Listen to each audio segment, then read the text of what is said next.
আমাদের এই শহীদ মার্চটি শুরু হবে ঢাকা বিশ্ববিদ্যালয়ের রাজু ভাস্কর্যের সামনে থেকে।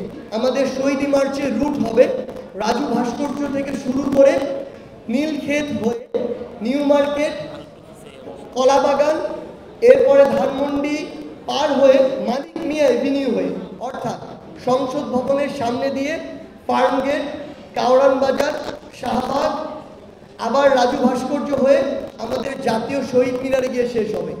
আওয়ামী রাজনীতির বাইরে, আওয়ামী ধর্মের বাইরে আওয়ামী লীগ কিন্তু একটা কোনো রাজনীতি না, আওয়ামী লীগ ছিল একটা ধর্ম। অর্থাৎ ধর্মের অবয়বে বঙ্গবন্ধুকে, শেখ মুজিবকে একটা নবী হিসেবে উপস্থাপন করার চেষ্টা করা হয়েছিল, যে সবসময় থাকবে আনচ্যালেঞ্জ, তাকে কখনোই কোনোভাবে চ্যালেঞ্জ জানানো যাবে না, আওয়ামী লীগকেও কখনো চ্যালেঞ্জ জানানো যাবে না।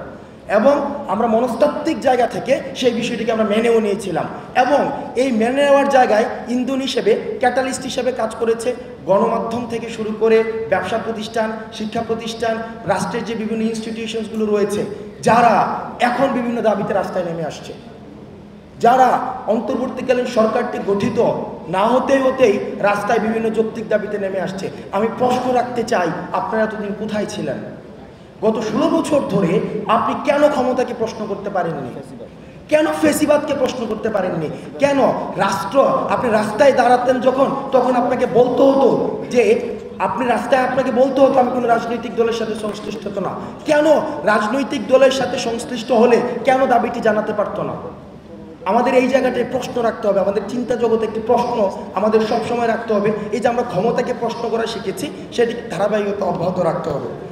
এখনো পর্যন্ত হাজারেরও অধিক শহীদ হয়েছে এবং প্রত্যক্ষ পরোক্ষভাবে লক্ষাধিক আহত হয়েছে। কিভাবে? দেখেন, শুধুমাত্র যে আপনারা একটা প্রজন্মকে আপনারা মেন্টাল ট্রমার মধ্যে আপনারা ঠেলে দিয়েছেন। এই যে আপনাদের সামনে যারা রয়েছে, আপনারা তাদের ভাষা বুঝতে পারেননি।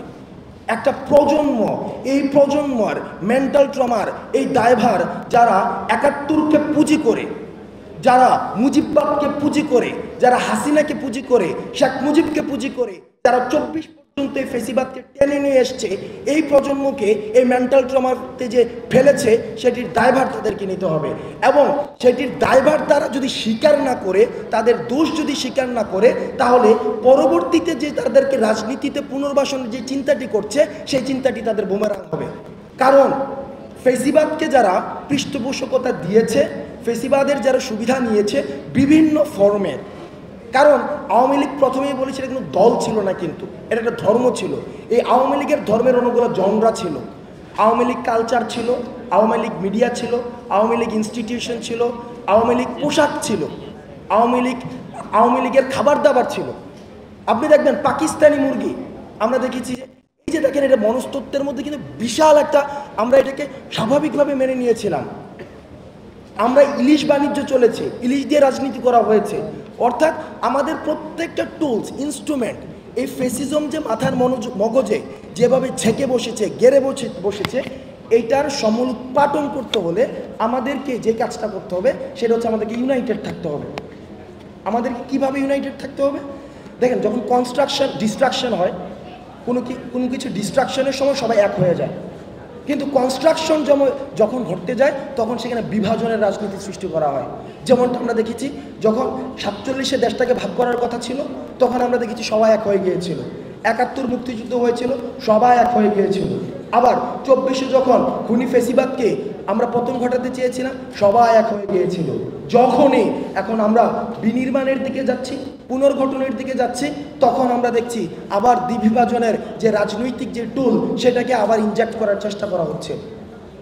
কিন্তু আমরা ছাত্র নাগরিকদের পক্ষ থেকে আপনাদেরকে বলতে চাই, আপনারা যারা বুদ্ধিবৃত্তিক মহলে ফেসিবাদী রাজনীতিকে পুনর্বাসন করতে যাচ্ছেন, আপনারা ফেল মারছেন অনেক আগে।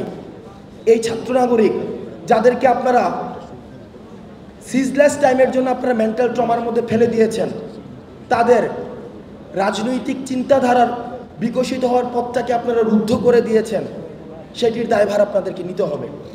সেটির দায়ভার যদি আপনারা না নিয়ে আবার যদি রাজনীতি করার, পুনর্বাসন করার চিন্তা করেন, তাহলে সেক্ষেত্রে এই ছাত্র নাগরিক যারা শহীদ হয়েছে, আমরা ফিল করি তাদের কাছে আমাদের জবাবদিহিতা রয়েছে, তাদের কাছে আমাদের দায়বদ্ধতা রয়েছে।